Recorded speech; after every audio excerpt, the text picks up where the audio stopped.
خب بچه ها الان میخوام شانسمو به روایت تصویر نشونتون بدم. الان این چنده؟ 72 از 75.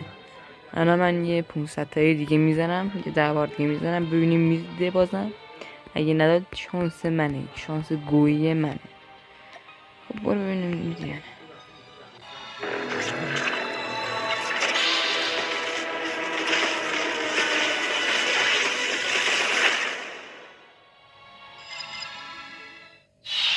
بله دیلو داد، شانس.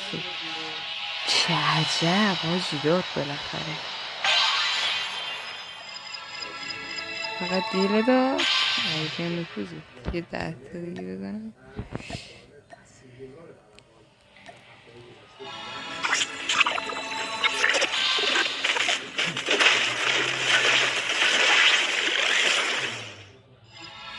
داد دمشی.